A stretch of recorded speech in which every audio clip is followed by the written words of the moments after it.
Next இப்போ வந்து benefits and limitations of stock exchange அதை பற்றி இந்த லெசனில் இப்போ பார்க்க போகிறோம். ஃபஸ்ட்டு வந்து பெனிஃபிட்ஸில் வந்து பார்த்திங்கன்னா கம்யூனிட்டிக்கு என்ன பெனிஃபிட்ஸ், ஸ்டாக் எக்ஸ்சேஞ்ச்னால கம்யூனிட்டிக்கு என்ன பெனிஃபிட்ஸ் அப்படின்னு சொல்லிட்டு பார்த்தீங்கன்னா, ஃபஸ்ட்டு வந்து எக்கனாமிக் டெவலப்மெண்ட். கம்யூனிட்டினா என்னென்னா சொசைட்டிக்கு வந்து எக்கனாமிக் டெவலப்மெண்ட்டை இது கொடுக்குது. நெக்ஸ்ட் வந்து ஃபண்ட் ரைசிங் பிளாட்ஃபார்ம். இதன் மூலயமா வந்து ஒரு கம்பெனிக்கு தேவையான ஃபண்ட்ஸ் வந்து ரைஸ் பண்ணப்படுது. நெக்ஸ்ட் வந்து tools to divert resources.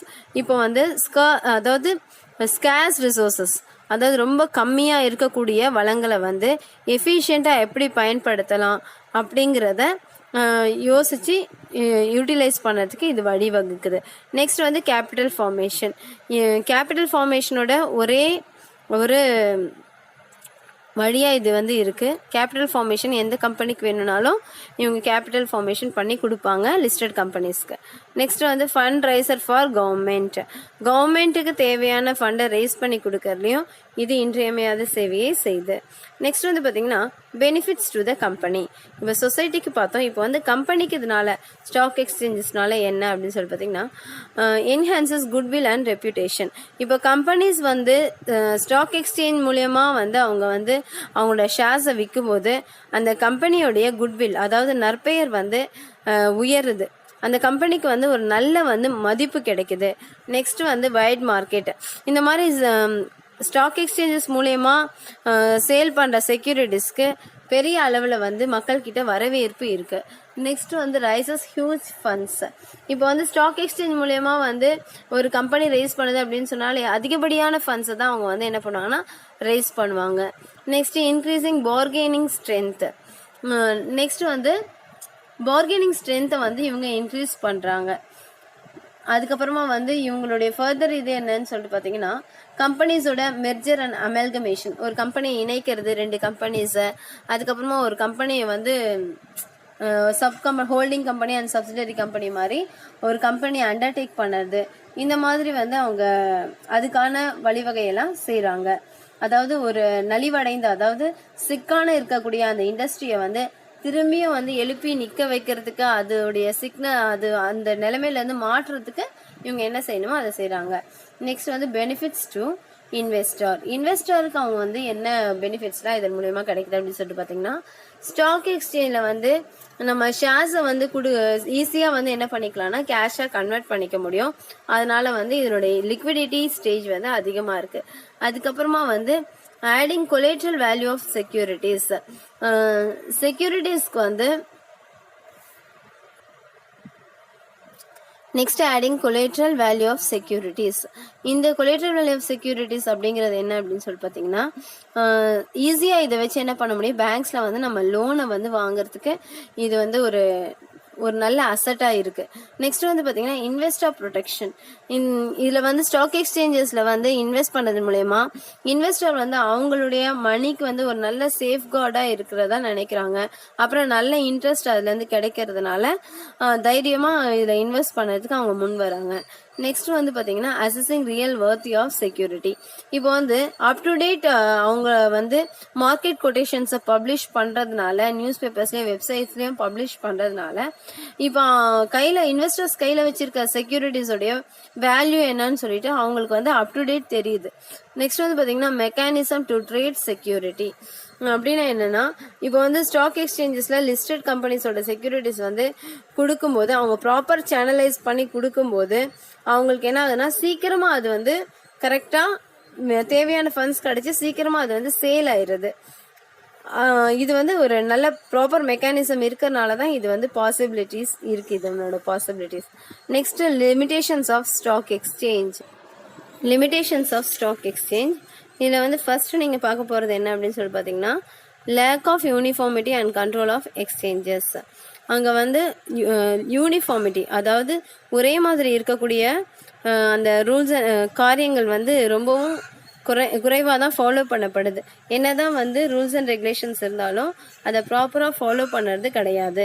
Next வந்து பார்த்திங்கன்னா absence of restriction on the membership of stock exchange. Next வந்து இதில் வந்து 18 இயர்ஸ்க்கு மேலே இருக்கவங்க எல்லாருமே வந்து ஸ்டாக் எக்ஸ்சேஞ்சில் மெம்பர் ஆகலாம் அப்படிங்கிற ஒரு ரூல்ஸ் இருக்கிறதுனால அது பற்றின வந்து எக்ஸ்பீரியன்ஸ் இருக்கோ இல்லையோ நிறைய பேர் வந்து மெம்பர் ஆகிறது வந்து ஒரு மிகப்பெரிய லிமிடேஷனாக தான் கருதப்படுது.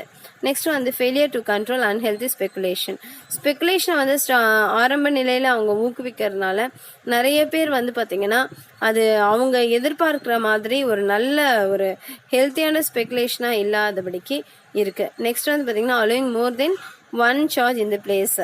இப்போ வந்து பார்த்திங்கன்னா ஒவ்வொரு இடத்துல வந்து ஒவ்வொரு விதமான சார்ஜஸ் வந்து வாங்குறாங்க. ஒரே ஒரு சார்ஜ் மட்டும் வாங்காமல் கூடுதலான கட்டணங்களை வசூலிக்கிறாங்க. நெக்ஸ்ட் வந்து non instance of margin requirement in stock exchange or in the case of produce exchange. இப்போ வந்து உற்பத்தி எல்லாம் செய்கிறாங்க இல்லையா, அதுக்கப்புறம் அந்த கம்பெனியோடைய சில விதமான ரெக்யர்மெண்ட்ஸ்லாம் இவங்களோட இன்வால்மெண்ட் அதிகமாக இருக்குது. No proper regulation of listing of securities on the stock எக்ஸ்சேஞ்சில் வந்து ரெகுலேஷன் வந்து ப்ராப்பராக இல்லை அப்படின்னு சொல்லிட்டு சொல்கிறாங்க. இதெல்லாம் தான் லிமிட்டேஷன்ஸ்.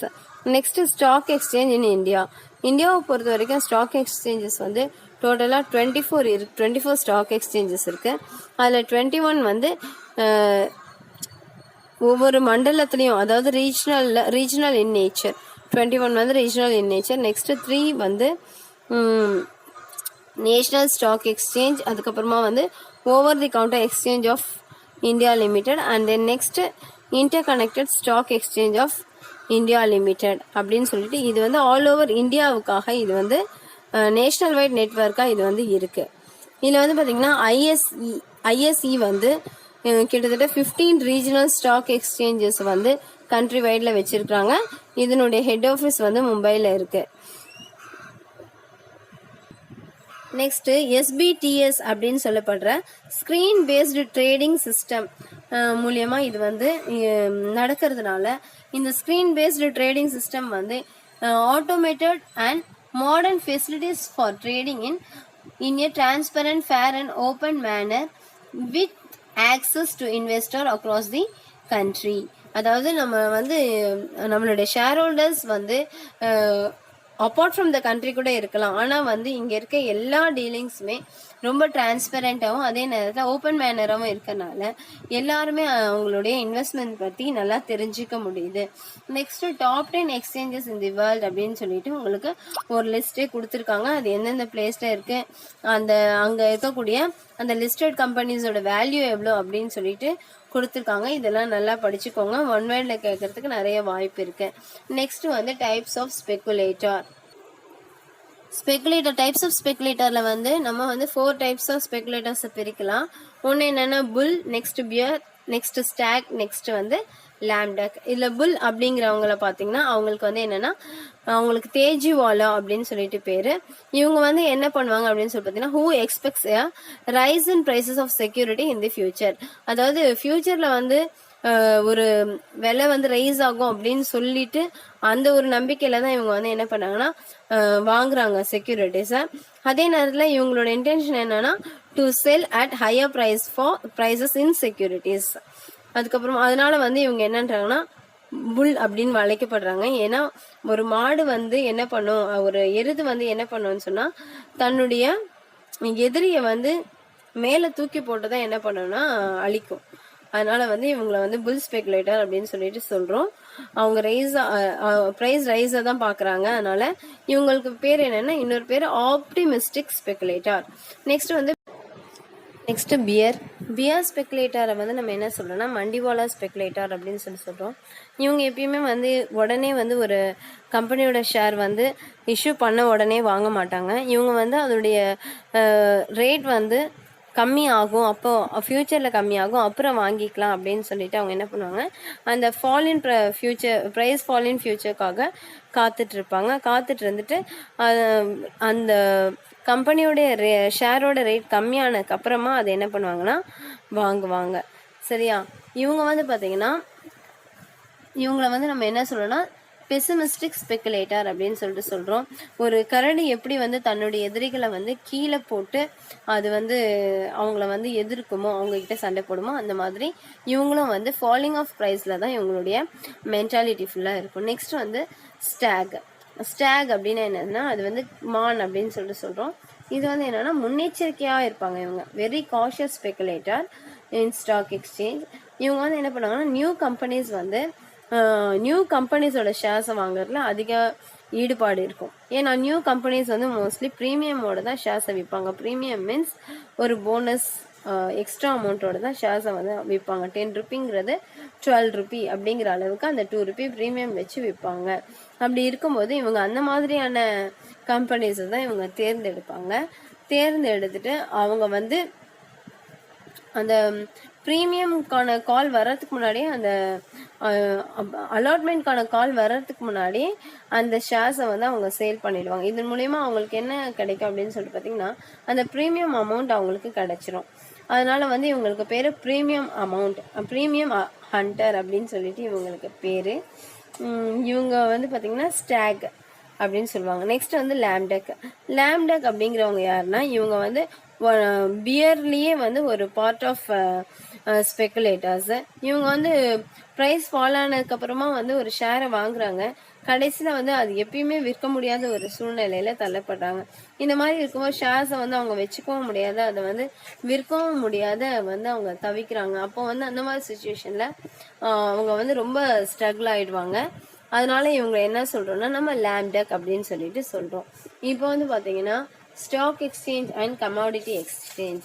ஸ்டாக் எக்ஸ்சேஞ்ச் என்னன்னா ஷேர்ஸை வந்து விற்கிறதுக்கு வாங்குறதுக்கு பேரு ஸ்டாக் எக்ஸ்சேஞ்ச்னு பேரு. அந்த வந்து அந்த மேற்கொள்ற இடத்துக்கு ஸ்டாக் எக்ஸ்சேஞ்ச் அப்படின்னு சொல்லிட்டு பேரு. ஷேர்ஸை வாங்குற அந்த பிளேஸுக்கு தான் ஸ்டாக் எக்ஸ்சேஞ்ச் பேர். கமாடிட்டி எக்ஸ்சேஞ்ச் அப்படின்னு என்னன்னா பொருட்களை வாங்குற இடத்துக்கு கமாடிட்டி எக்ஸ்சேஞ்ச் அப்படின்னு சொல்லிட்டு பேரு. இதற்கான டிஃபரன்சஸ் கொடுத்துருக்காங்க. நீங்கள் அதை படிச்சுக்கோங்க. புக்கில் வந்து கிட்டத்தட்ட வந்து பார்த்தீங்கன்னா கிட்டத்தட்ட 10 டிஃப்ரென்சஸ் இருக்குது. நீங்கள் இதில் வந்து 6 டிஃப்ரென்சஸ் உங்களுக்கு நல்லா அண்டர்ஸ்டாண்ட் பண்ணிக்கிற 6 டிஃப்ரென்சஸ் நீங்கள் படிச்சுக்கோங்க. ஏற்கனவே ஸ்டாக் எக்ஸ்சேஞ்ச் பற்றி எக்ஸ்பிளைன் பண்ணியிருக்கேன். கமாடிட்டி எக்ஸ்சேஞ்ச் அப்படின்றது ஒரு பொருளை கொடுத்துட்டு இன்னொரு பொருளை வாங்குறது, இல்லைனா கேஷை கொடுத்துட்டு அதுக்கேற்ற மாதிரி பொருளை நம்ம வாங்குறதுக்கு பேர் தான் கமாடிட்டி எக்ஸ்சேஞ்சு. இதை நீங்கள் மைண்டில் வச்சுக்கிட்டு நீங்கள் இந்த டிஃப்ரென்ஷியேஷனை நீங்கள் படிச்சுக்கலாம். ஓகே.